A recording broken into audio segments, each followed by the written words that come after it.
అరే వాళ్ళు ఏం తప్పు చేశారయ్యా, వాళ్ళు ఏం తప్పులు చేశారని చెప్పి వాళ్ళని అడ్డగోలుగా మీద పడిపోతున్నావు. ఇలా డ్రెస్ వేసుకోవాలి, వేసుకోకపోతే చాలా వాళ్ళని ఒక తప్పుడు క్యారెక్టర్లుగా ఎలా ట్రీట్ చేస్తారు. సరే, ఒక విషయం చెప్తున్నాను.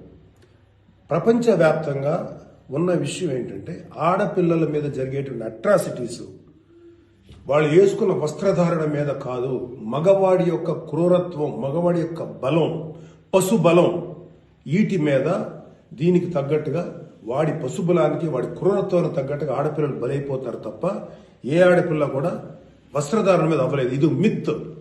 మీరు కావాలంటే ఏ ఛానల్లను చూడండి, ఏ యూట్యూబ్లను కొట్టండి, లేకపోతే ఏ గూగుల్లోనే వెతకండి, చరిత్ర చూసుకోండి. ప్రతివాడు స్టేజ్ ఎక్కేసి ఆడపిల్ల ఇలా ఉండాలి అలా ఉండాలి, మీరు ఎప్పుడు చెప్పడానికి ఆడపిల్ల ఇలా ఉండాలండి. బతకనేయండి.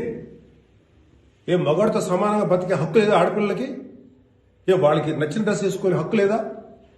సెక్యూరిటీ అనేది ప్రతి ఒక్కరి హక్కు, ప్రతి ఒక్కరి ఇవ్వదు, ఆడ కానీ మగ కానీ. అయితే ఎస్పెషల్లీ ఆడపిల్లలు రక్షించాల్సినటువంటి వ్యవస్థలు, ఆడపిల్లలు రక్షించాల్సినటువంటి పరిస్థితులు లేవు. అంటే మోస్ట్ ఇన్సెక్యూర్డ్ ప్రపంచంలోనే ఇంకా మనం ఉన్నాం. నా యొక్క కన్సర్న్ ఏంటంటే మీరు